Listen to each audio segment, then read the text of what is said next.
Good afternoon, everybody. Happy Wednesday. Welcome into another edition of the Big Man on Campus Sports Betting Podcast. It's Wednesday, May 22nd, 2019. I'm one step behind today with everything that I'm doing. I'm seemingly late for everything today, Ian Cameron. I'm busy. I didn't even notice. I'm looking at the clock. It's 4:54. I still got to, do all the things that I got to do before I do this show. And busy day today, but we're here. It's 5 o'clock. Hope everyone is having a great day. Ian Cameron joining us for his weekly 5 o'clock show with us on a Wednesday. How you doing, Ian Cameron? Doing good. It's a good day to be busy, though, because from a sports perspective, it's a little quieter. It's the first day with no NHL and no NBA, both in a very long time. I can't even remember when. But, of course, Portland Golden State was a sweep, so that is over. That's why there's no basketball tonight. The NHL now is a little break until Monday when the Stanley Cup Finals. So it's baseball, unless you can find some Dutch soccer or something like that to bet on a day like today. But you're going to actually have some soccer stuff coming up. I know, Women's World Cup, Copa America. There's a couple tournaments over the summer. I know from my standpoint, Jeff, I love the CFL. Their season is starting in just 3 weeks from now. So there's still some stuff on the horizon. And, of course, the big kahuna, NFL and college football, will be back in our lives again before you know it. Yeah, definitely take the time to start getting your reading done, getting your work done. It's never too early to start planning for football. So anything you're doing, make sure you're checking in all that stuff. Welcome everyone. Hope you're having a great day wherever you are. If you can, do me a favor, hit the like button, retweet the show. Look, I know over the next few months, this show again, I kind of want to update people. I don't want to update people, but I do.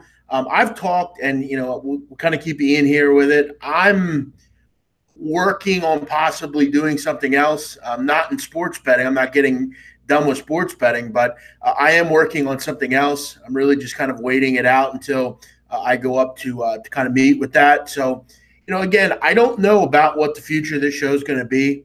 I know people enjoy it. There's a good loyal fan group that watch the show.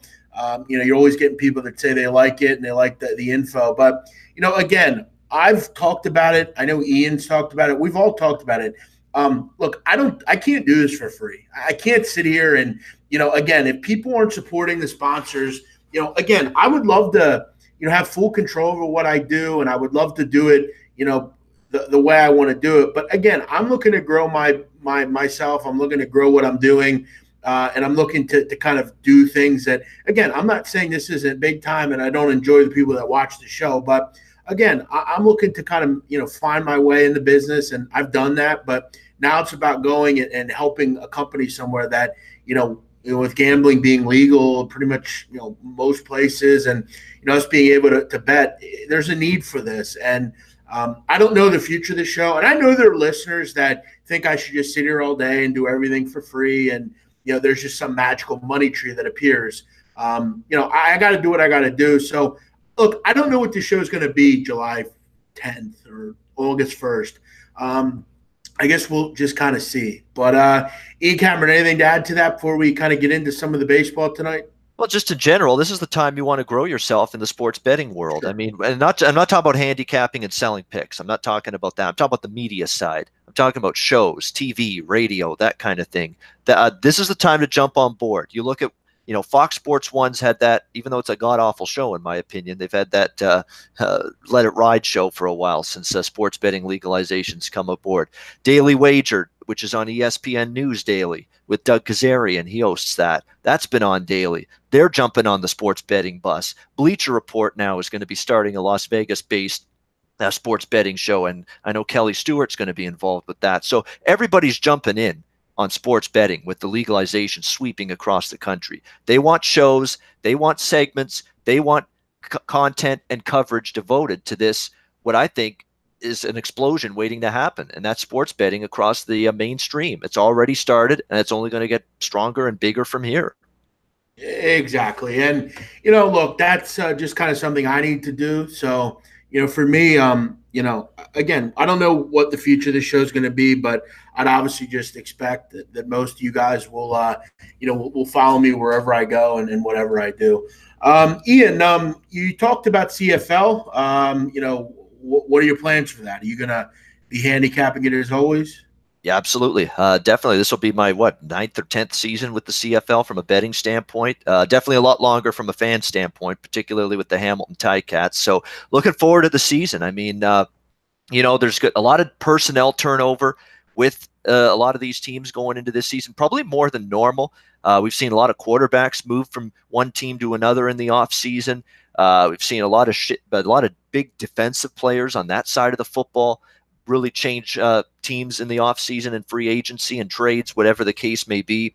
So you're looking at a lot of change with these teams. New coaches coming in as well, first-time coaches, head coaches like Devon Claybrooks, who's going to be the head coach out there in BC. So it's definitely going to be Orlando Steinauer here in Hamilton, first-time CFL head coach. So there's a lot of changes going on. Should make for an exciting start to the season, an interesting start to the season. Which of these teams that have made all these changes gel quicker? The chemistry and the cohesion comes quicker than maybe another team in the league. So it's all going to be fascinating to handicap it, and I'm excited to do it. And I'm excited to do it because it's been a consistent moneymaker for me and profitable year in and year out. So can't wait for the season. Good to hear, Ian Cameron. All right, Ian, how's everything with baseball? You still doing your thing with baseball? Yeah, for the first time this season, we're going up and down. We have one winning day, we have one losing day. It was pretty much win, win, win, win, win, win for a while there, but that's going to happen. At some point you're going to have some regression. You can't just be breaking in 20 units every month in baseball. It's not going to happen. We've leveled off. We're about, still 13, 14 units plus for the season, but we're going back and forth. One good day, one bad day. That's kind of been the pattern I've had. But hey, you're going to ask me before the season, you're going to be plus 13 at any point in this sport, which I've sucked at multiple times in years past. I will take it with a smile on my face every single time. Sure. No, I know that's you always expect I always expect that. Here's a good comment, Ian. We always comment on all the comments here, and we thank everyone for watching. We'll get into baseball in just a second.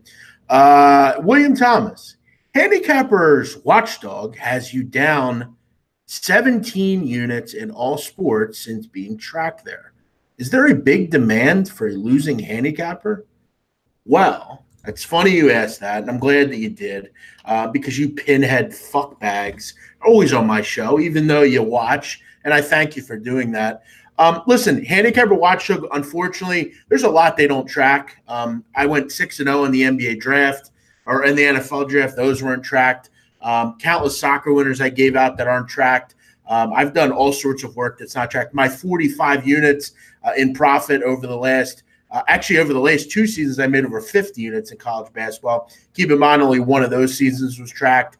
So we can whine and complain about I'm not a good handicapper, and I know there's going to be those people that are out there. Keep in mind, though, you're watching me. I don't watch you. And you know who I am, and I don't know who you are. So, again, there's always going to be an appetite in this business for people that know what they're talking about, have that knowledge, have the ability to go on a show and be able to do this and what we're doing. There are things that I can do that you can't, William, and that's why you're watching me again and I'm not watching you. So, again, we can bring up a Watchdog account that I have that, keep in mind, I've only sold picks on for about a year and a half. So, again, if we want to make that what my overall ability as a handicapper is, that's fine. I guess we won't expect to see you long term here, but thanks for watching today. All right, let's move on. What do you, Ian? I want to start here with really just kind of a notion, and I'm always curious. Do you look at these games that have these big numbers? You have some big numbers tonight. Houston being one of them. You look at Houston, 18-5 straight up over the last 23 games. They're 15-4 in the month of May. They've been on fire. I've talked about the White Sox. I don't hate this team. I think they have a decent lineup. Nova scares me. I'm not going to get involved with this game, but how are you handicapping? You run line better? Do you bet any run lines? Not many anymore, and it's because we're in an era now where these minus 300s favorites, even minus 240, 250, and we're seeing the Yankees in that price range tonight against Baltimore.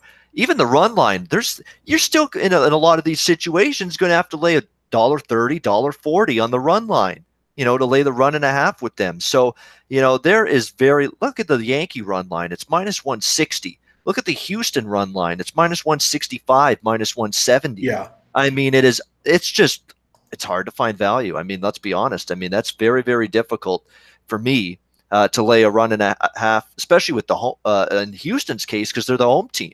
You got the chance that they may not bat in the ninth inning, and that takes away, 3 at bats that you would have. I sometimes prefer road teams with the run line, laying the run and a half, but that's the concern. I just don't see value in the price right now with big favorites, in this -200, -300 range with the run line. As far as the White Sox, Astros go, I agree. The White Sox are decent. Tim Anderson's had a great season for the Chicago White Sox. They've got some guys that can hit. Abreu's been solid for them as well. That's a decent lineup. I don't love their starting staff by any stretch. Ronaldo Lopez is a guy that's hit or miss. Same with Giolito. A lot of those guys, you just don't know what you're going to get. Nova, I do know what I'm going to get, and it's usually not very good. And he hasn't been very good, and he's not a guy I trust against one of the most potent, dynamic, explosive lineups going in Major League Baseball right now in the Houston Astros. I think there's a very tough matchup for him. Garrett Cole's been excellent as of late. There's no denying that. I think a Houston team total over is probably making some sense here. Now, there are some guys on the White Sox that do have some decent numbers against Garrett Cole, so that maybe they can crack him for a run or two at least, but Houston should have no problem getting to Ivan Nova. I mean, he against this lineup, not a guy I trust. Nationals Mets, interesting game here. Scherzer, DeGrom, great pitching matchup on the surface, right? You look at these teams, you're kind of excited that you get a big time pitching matchup here. But here's the issue. I mean, it's not like either of these two have been unbelievable. I mean, they've been good. They've been great. We've seen DeGrom have some issues at times. Scherzer's road ERA has not been great. And look, I got to be honest, Ian. I mean, at 6.5 with these two bullpens, it's hard to trust this total being this low. Washington's doing some good things at the plate right now, 292 over the last 7 days.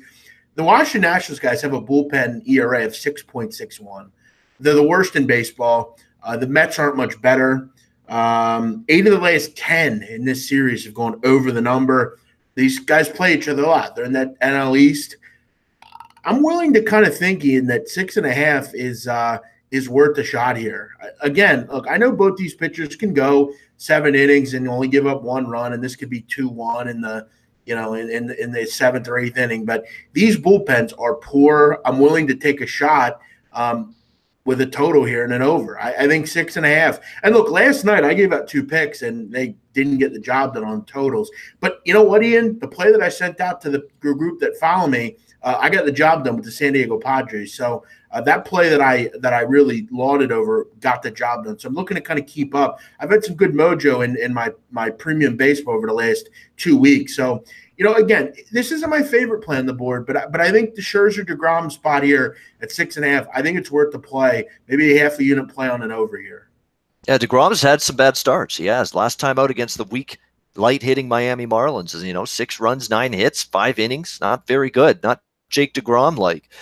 Even at home, when he's pitched, he's historically been excellent here at Citi Field, but 4.91 ERA and 4 home starts this season. And believe it or not, you talk about Scherzer and DeGrom and being, these dominant aces, tough to score runs against them, tough to bet overs in their starts.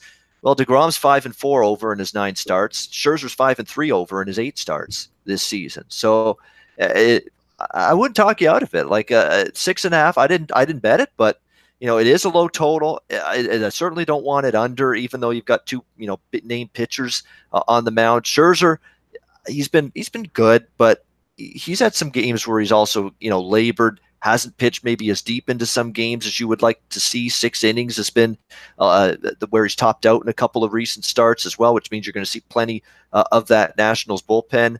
You look at them from an offensive perspective, 5, 7, 6, 5, 5, 3, 5 runs in their last 7 games. So they've hit better. Mets in the first 2 games of this series have scored 5 runs or more. So yeah, anyone looking at this 6.5 and looking over the total, it might indeed be worth a shot here. I'd definitely lean in that direction as well. Anytime I get a 6.5 with these 2 bullpens, I think there's worth a look. What we'll do, guys, a little bit later, we'll try to, you try to get my premium play. You got to try to stump me. Ian Cameron, people can't stump me with countries and capitals, we over the last 2 days, I'm not sure we had one person stump me. I've been on the money with pretty much every one. So we'll do it a little bit later if you stump me. Look, I've been doing well with baseball recently. So again, it might be worth your while if you can stump me. So don't send them in now, but maybe we'll do 5 or 10 minutes a little bit later.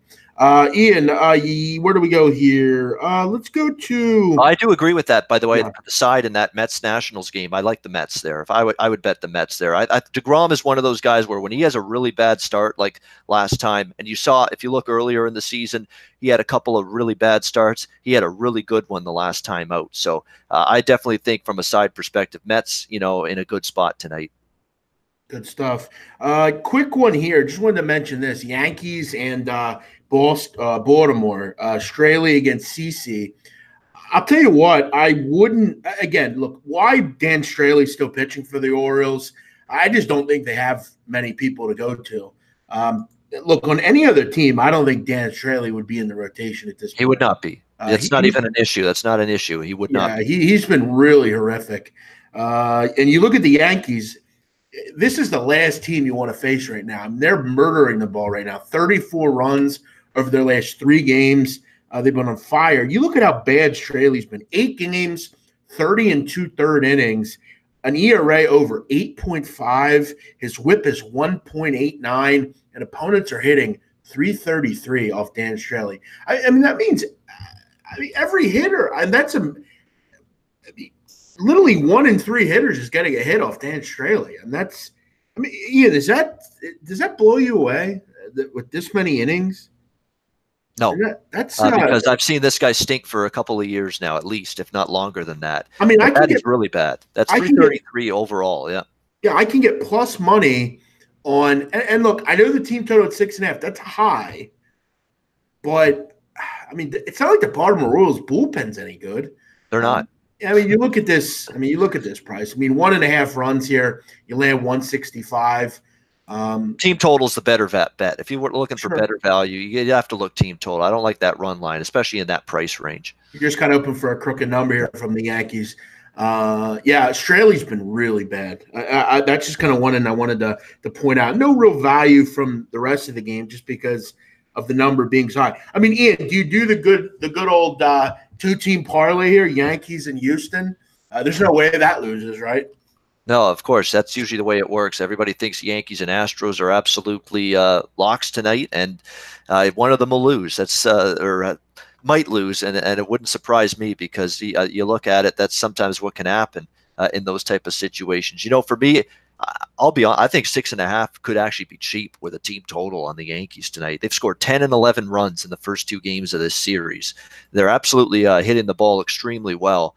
I don't know how they do it. And even the last game against Tampa Bay, they scored 13 runs on Sunday. They've scored 13, 10, and 11. 34 runs over the last 3 games. They're magnificent. This team is 30 and 17 on the season. And think about Aaron Judge being out for as long as he has. Think about Andujar out for as long as he's been. Think about Bird being out for as long as he's been.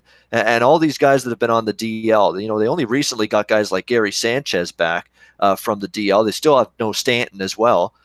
It is remarkable that they're 30 and 17, and it's sort of silenced a lot of this frustration, I guess, with Aaron Boone that had been building with the Yankees. But no, they're doing great. I mean, you're getting the DJ LeMahieu's of the world stepping up. This Gio Urshela has been tremendous at the plate for them. Outstanding. Luke Voigt's been great. You go on down the list. They're getting contributions from everybody in this lineup, despite of all the injuries, and the next man up mentality's worked. And I think this Yankees lineup will pulverize Straily. He's been awful. The bullpen is not only bad, but they've been worked hard in this series. They have no gas left in their tank. There's an overworked bullpen that isn't any good to begin with. This should be a crooked number night once again for the New York Yankees here tonight. Straily is the 5th starter on maybe the worst team in Major League Baseball. So that tells you where his pecking order is right now, where he is on the pecking order in MLB starting pitching. He's right down. He's arguably the worst starter right now in Major League Baseball. CC, now the question is, what do you get from him tonight against Baltimore?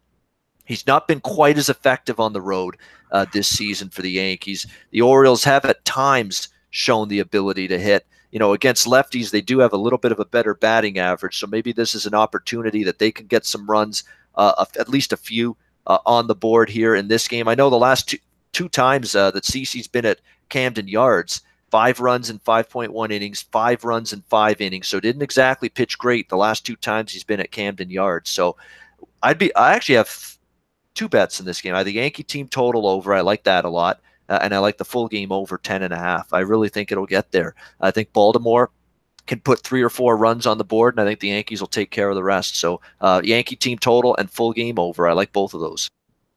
Good stuff. Major violation in the chat here. Someone called Ian Cameron Drew Martin. Eric Jones. Come on, Eric.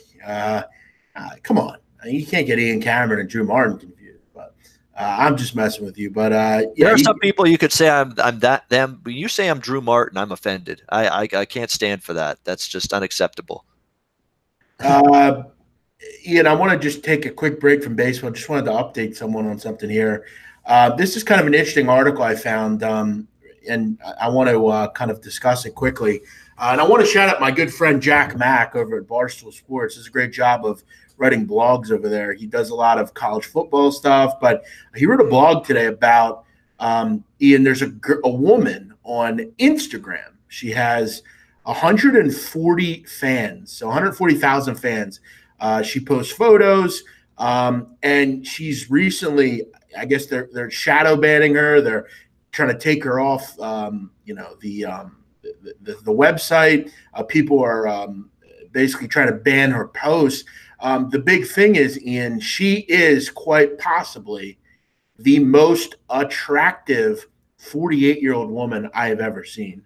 I have to send you the link to this, but let the woman live, for Christ's sakes. I've tried to go on a rant every day on the show. I went on UEFA. I went on a rant with them yesterday. Ian, I just DM'd you the link. Take a look. Let this woman live, man. I mean, there's so many jealous motherfuckers on Instagram, Twitter, everywhere. Listen, if you're not doing something that someone else is doing, go out and change it. Go out and do it then. There's so many negative, jealous people trying to take people's shine away. Look, this woman is a beautiful woman because, A, she works on her body, and she looks terrific for her age. Stop hating on these people and let them live. Look, she wants to, be out there doing her thing on and be an Instagram model. Good for her. Does she look that way in person? I don't know. But she's great to look at, and it's nice to see. Ian, I don't know about you, but I don't care what my day looks like. If I go into Instagram and I see a beautiful woman, that makes me happy. Beautiful women are like beautiful flowers or a nice sunny sky. Just makes you happy. Good-looking, attractive people you like to look at. They make you feel good. Stop hating on these people because of it. I'm not going to ever disrespect anyone like this that just tries to do what they got to do. Ian, let me get your rating. 1 to 10. You can use decimal points. What do you give this beautiful world's hottest grandmother? World's hottest grandmother. I probably got to give her a solid 9. A solid 9? I really do. Yeah, I really would. Great rating. It's a good rating. I like. I'm not as big into blondes as I used to be. That's the only reason I keep it from being any higher than that.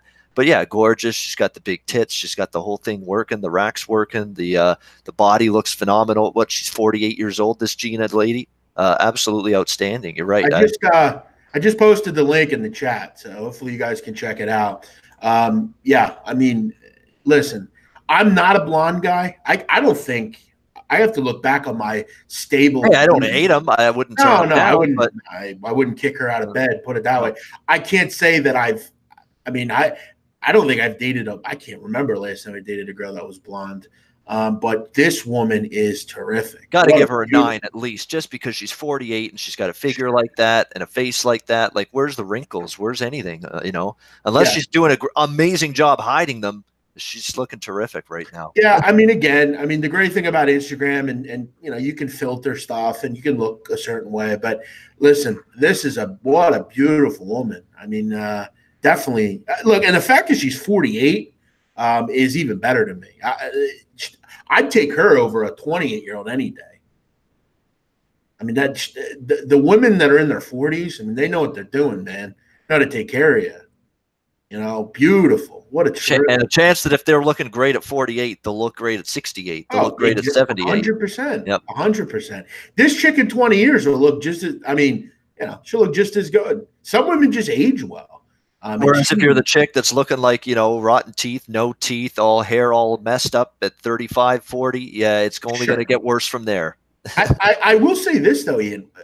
I don't know if she has a daughter, but, I'd imagine, her daughter's in her 20s. What's her daughter look like?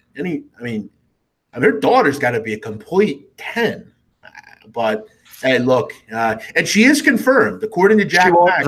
The granddaughter will not have to beg for dates, I'm sure. Growing up in her high school days. Sure. And he made it clear that, yes, she is a confirmed grandmother at 48 years old. Wow. What crazy genes. And I'm sure she works very hard to look that well. All right, Ian, wanted to talk about a few more games here. Rays and Dodgers. I considered the Rays last night. I actually took the under, and the under was a rough beat, I thought. You look at the Rays, Ian, as a home underdog. I got a good stat here. Since 2018, start of the season, the Rays are 26-14 as home dogs. If you bet $100 in every game, you've made over $2,000 during the course of that time. And I believe they're one of the most profitable home underdogs over the last 10 years in the majors. They are really good in that stadium, regardless of how good of a stadium it is. Big advantage for the Rays here in the bullpen. I don't love the price. I wish it was getting a little bit more back, but I feel like if I'm going to fade anyone on the Dodgers rotation, it'd be Rich Hill. Yeah, I'm not a Rich Hill guy right now. I've been betting against him a couple of times. He is coming off a great outing last time. I thought it was a good matchup, though, Cincinnati. 2-hit shutout ball in 6 innings. Maybe that's a sign he's getting it back, because prior to that, really, in his first few starts, remember, he was not ready to start the regular season. He only got into the rotation again, returned late April. 3 starts before that, he didn't pitch deep. He gave up 11 runs in 15 innings of work, gave up 17 hits in those 15 innings. So he was getting hit around a little bit, Rich Hill. And now he faces a Tampa team that, has been a little bit sketchy against lefties. That's my only concern here. But Stanek, this is another one of those deals for the Rays here where he's going to be doing the opener. He'll pitch an inning or two like he has in every single start this season, then use relievers by committee from that point on. And it's something that's worked well for the Tampa Bay Rays. They're comfortable doing that in most of their games whenever, Blake Snell's not pitching. So it's been a comfortable formula for them. We'll see if it works here against the LA Dodgers. But, Tampa Bay, they've regressed a little, since they're a red-hot start, but they're still 27-18 on the season. You're getting them at a home underdog price against a starting pitcher that was great last time out. Maybe that's a buy sign for Rich Hill. I've got to be convinced of it, though. I need to see him go out and pitch good again for a second straight start. I didn't get involved, but I'll be watching this one to see if Hill's truly back. I'd probably take the Rays as a home dog, though, before I lay it with the Dodgers here. Yeah, I kind of feel feel it myself. Look, the Dodgers are tough to bet against. It's a really good baseball team. But, again, I think it's a decent spot for the Rays with Stanek. Again, I wonder, though, last night they kind of did the same thing. Beeks got beat up. We got to hope Yanni Chirinos, who will come in the second or third inning, got to hope he gives you 5 innings. But, yeah, I don't hate this. I would like to get a little bit more. 108 is just not good. I'd love to get like 125 or something here, but this isn't a great card. I got to tell you. I'll tell you the one game I wanted to get to, one final game here is I just wanted to kind of just outline the St. Louis Cardinal team tonight. They're going against the Royals in Game 2. Homer Bailey tonight. Yes, Homer Bailey. This is Game 2. Keep in mind the Royals won Game 1 earlier today, 8-2. I'm looking at this game here, St. Louis and the Royals. Ian, you look at – you rarely find a team that destroys an opponent the way the Cardinals do Homer Bailey. You don't find it often. I remember a few years ago, back when the Marlins had the group they had, the Real Muto, the D. Gordon, Christian Yelich, Stanton, all those guys. They were terrific against Bartolo Colon. I remember betting it. I would always bet it. Every time he'd face that lineup, I'd bet on them. You look at tonight. I just want to go through some of these matchups for the Cardinals against Bailey. And I've talked about matchups. You got to make sure you have at least 15 at bats. I think once you get to 15 at bats, you know a pitcher pretty well. You look at Matt Carpenter, Ian, 29 at bats, a 345 average, 5 RBIs. Paul DeYoung, 14 at bats, 429 with 2 home runs and 5 RBIs. Dexter Fowler, 10 at bats, a 300 average. Jose Martinez, 15 at bats, 467. Yadier Molina, 25 at bats, 480. Marcell Ozuna, 286. Colton Wong, 429. I mean, there are home runs up and down this lineup and good play against this guy, Homer Bailey. Problem is tonight, Adam Wainwright's pitching. But again, I have a feeling. But, I was just going to say, and I know Adam Wainwright's over the hill. Okay, he's not going to be the Adam Wainwright he was 5 years ago, and he's had a up and down uneven season. He got roughed up last time out. But you look at his slate so far this season, most of his rough starts, most of his bad starts have been on the road. Actually at Busch Stadium, he's been pretty solid, 2.45 ERA for Wainwright in his 4 starts here in St. Louis. So, he knows the ballpark. He knows how to pitch to it, knows how to pitch to it effectively. So I think he's got a chance to at least bounce back. He's going to want to. He's going to be motivated to after seeing the Cardinals get absolutely obliterated like they did in the first game of the day-night doubleheader earlier this afternoon. I cashed an over 9.5 with that game. No thanks to the Cardinals, who somehow were getting shut down by Brad Keller. Not an easy thing to do, but the Royals did what I thought they'd do against Waka. They absolutely lit him up. Waka not having a very good season. I would jump all over. It worries me because they haven't played good ball, St. Louis, for like a good solid week or two. Like they have not really played all that great. Some games their pitching gets blown up. Some games their offense gets completely shut down. You don't know what you're going to get from St. Louis, but this is a pitcher in Homer Bailey they've owned.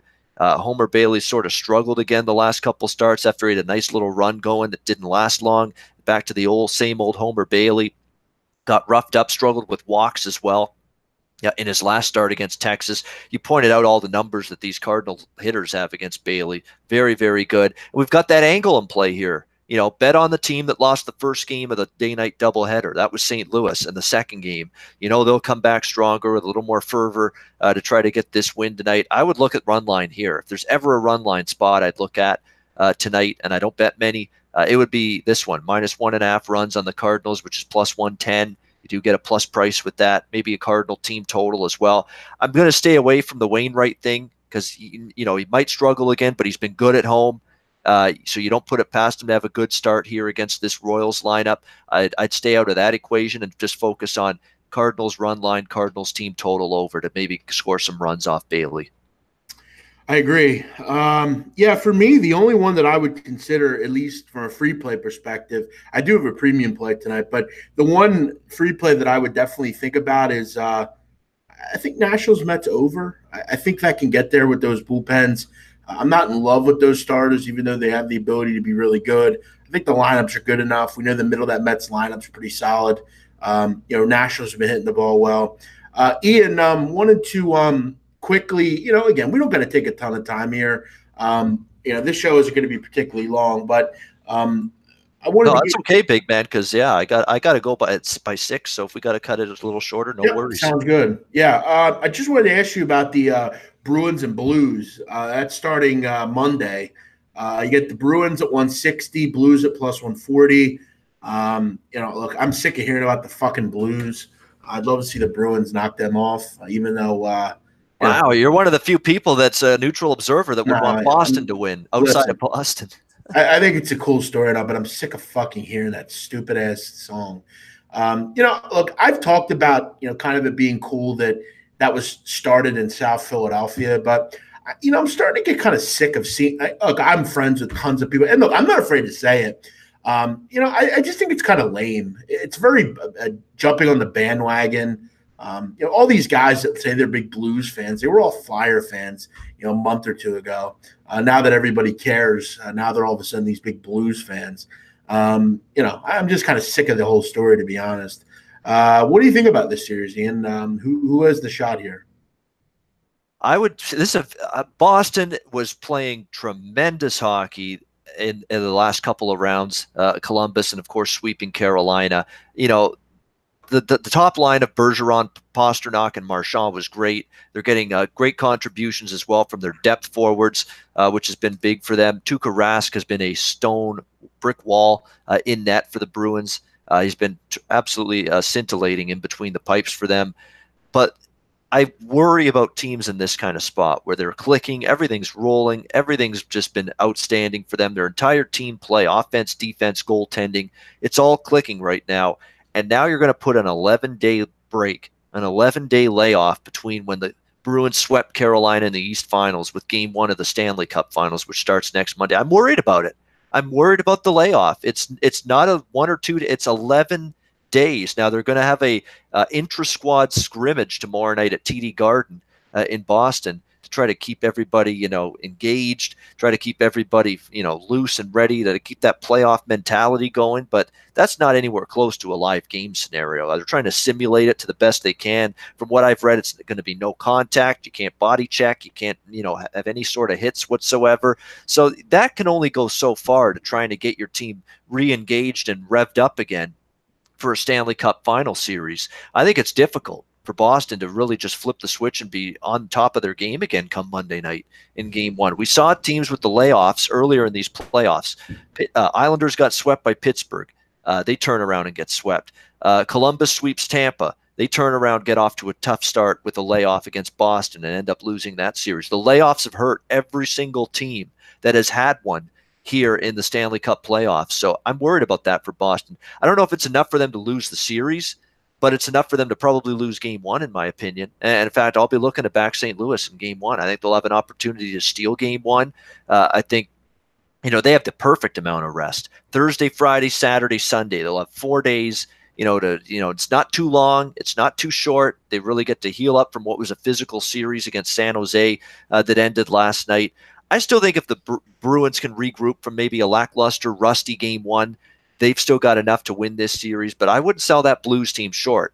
Jordan Binnington looks like he's the real deal. This is a rookie that has not shown any cracks in the armor. He's been outstanding. He's been big time for the Blues in every single game. You're starting to get Vladimir Tarasenko and the power play going for the Blues, which is a very positive sign considering, how good the Bruins have been on special teams. I think it's a close series. I think it's a tough series. I'm still going to say Boston wins it and pick the Bruins in 7. But for Game 1, I'll absolutely be on St. Louis at a nice plus price there. You can get about plus 140 current Game 1 price. I think it's just a great spot to go against a Bruin team that I don't think is going to have anywhere close to their A game playing their first game in 11 days. How about that? Good stuff, Ian Cameron. Ian, we can let you go. It's up to you if you want to hang on. I was just going to kind of go into some quick news stories that I saw today, and then we're going to play a quick game. I try to have fun on the show. Yeah, I'll do before, but yeah, I'll head out in a sec. One thing before I go in terms of Bucks and Raptors, I tell you right now, I won't have any bets tomorrow night on that game. That game's impossible for me to figure out. It's a Milwaukee spot. They're back home. They're 2-2. They know they're in a series. They know they got to pull up. Their game's got to improve. But I'm not about to lay 7 right now when clearly there's a little bit of momentum now on the Toronto side after the last 2 games. And you can't totally forget the fact that even though they got blown out in Game 2, Game 1 was right there for the Raptors. Probably should have won that game in retrospect. And they let it slip through their fingers. Brook Lopez had an unbelievable fourth quarter for Milwaukee to win that game. So I think that's a very, very difficult game to wrap your head around. I mean, the Bucks obviously got to show some desperation. They can't go back to Toronto in Game 6 down 3-2. They've got to defend home court just like Toronto did in the last 2 games. But you're starting to worry a little bit about, that's 2 games in a row. Nick Nurse has made better adjustments than Budenholzer, and I'll give Nurse credit. Nurse is starting to show his colors as maybe a decent little NBA head coach right now. I mean, he out-adjusted and outmaneuvered Budenholzer. He put Kawhi Leonard on Giannis in Game 3 defensively, and Giannis had a terrible game. Yes, Budenholzer worked to get Giannis away from Kawhi last night, but then Nick Nurse counteracts after the first time out in the first quarter when Giannis had that hot start. Nick Nurse started switching different guys on Giannis Antetokounmpo for the rest of the game, and they made him work for everything he got. Okay, he had a decent game in the end, but still not a great A-plus Giannis Antetokounmpo game, and it's because they switched it. They threw a different body and a different defender at Antetokounmpo throughout that game, and they forced some of these other guys on the Bucks, Middletons and Hills and Connaughtons and guys like that to have to step up and support, and they didn't do a good enough job, and their bench got just destroyed last night by the Raptors. So the coaching has been a little bit, Nurse has done good. What's Budenholzer now going to do in Game 5? I want to see Mike Budenholzer now. Let's see what he's got in his arsenal. Game 5. It's time he's got to make some adjustments now because Milwaukee's got to win that game tomorrow night. I think they will, but I'm not comfortable laying 7. So I'm not involved in that game. And I'll give you one more in baseball before I head out, big man. We're going to take the Twins tonight. I did a video for it, play of the day video. It's just very, very simple. The better of these two teams. Martin Perez has actually been decent for them. He's a lefty against an Angels team that this year and past years has struggled against lefty pitching. They don't have Andrelton Simmons in the lineup, who's actually having a good offensive season before he got hurt. We know he's one of the best defensive shortstops in baseball as well. So that hurts them. And really, the Twins are feeling it. Their offense is on fire. The better team. I don't trust Matt Harvey to shut down this potent Twins lineup. Rosario, Polanco, Kepler, CJ Cron, the former Angels, hitting good for them too. It's everybody in this lineup's contributed. I know it's a home team looking to avoid a sweep, usually a good spot to back the home team, but at this price, I think Minnesota's just playing too good. They're 17-8 on the road. Give me the Twins there against the Angels. Ian Cameron, good stuff, man. Thanks for coming on. Always appreciate chatting with you. Hope you have a good rest of your night. Thanks for joining us, Ian, always. All right, big man, no problem. We'll see you next Wednesday. You can find Ian on Twitter at Babano. Thanks, Ian. Check out Ian. Always doing plenty of stuff and a lot of great content from him. Before we go, guys, wanted to bring something up. I came across here just before I got on the air today. On this show, I've donated. I've made that clear.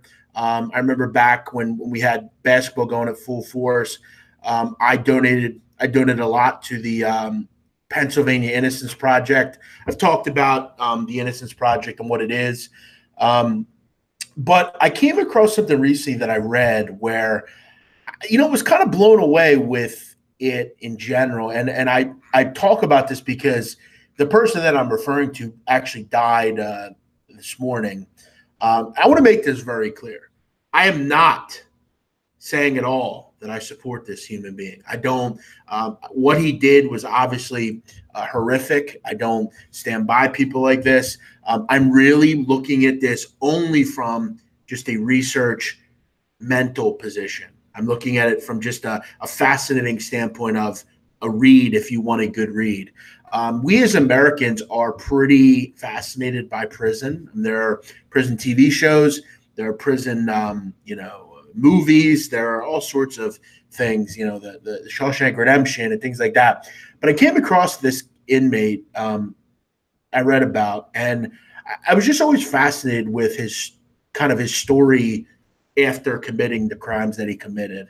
And I'm in no way in support of anything that this person did, but I read a story basically about this guy, Thomas Silverstein, that basically were memoirs that he created. They were basically a written statute of his life in prison and how basically he has been the longest serving inmate in solitary confinement basically since his offense.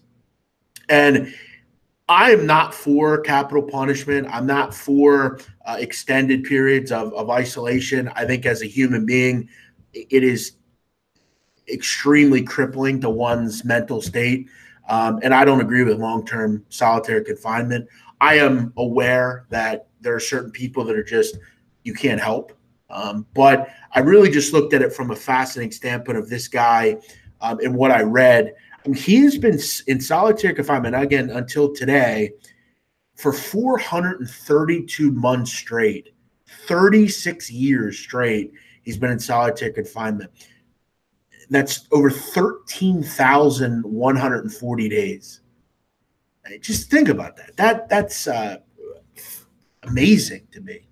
And if you're ever looking for a read that just is, I think it's just kind of a fascinating look into the way certain people that commit crimes are treated. Now, again, I'm not in support of this person, but it is interesting as to the Bureau of Prisons, the federal government, singling people or persons out as dangerous offenders. I guess just for me, it's just amazing that one person could live that way for almost 40 years. I mean, let alone prison for 40 years. I mean, 36 straight years in solitary confinement. That's pretty unbelievable. Um, and the news today is that person died today at 67. But I read some of his experiences. Just the experience that he had while in confinement, just the things that he did and dealt with as a confined person. Just fascinating, really. But other than that, that's it for tonight, guys. Look, again, I don't know the future of what this show is going to be. I know during kind of the summer, it's kind of something that, not a lot of people like, not a lot of people bet baseball. You wouldn't believe how many people contact me and say, hey, I only bet college basketball. So it is something that I'm going to kind of rethink about. Even if I don't kind of end up doing what I plan on doing, I probably will stop this show, probably maybe June 1st. I might do something along the lines of like shorter videos where I give out a player or two a night, something like that.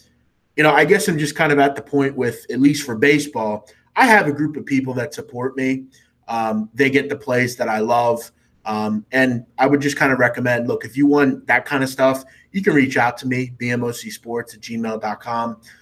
But for me to spend time doing this show, at least during baseball, it's just really not it's really not for me, necessary, really. Again, I can do a quick 5-minute thing and people can watch it quickly and that's going to be it. So, we'll be back. We'll do the rest of the week and we'll kind of see how it goes. But, I got to have a summer, eventually. And, I'm going to be a lot more busy coming up here. So I'm not sure that I'll even have the time, to be honest. I got to get ready for football and I got to grind away to grab units. So if you want to reach out, get in touch with me, bmocsports@gmail.com. You want to get on board, and help me out for what I've done. That's up to you. But I'm out of here. You all enjoy your night. Thanks for checking out the show today. The guys that did, thanks to Ian for coming on. Free play will go over 6.5 Nationals Mets. Everyone have a great night.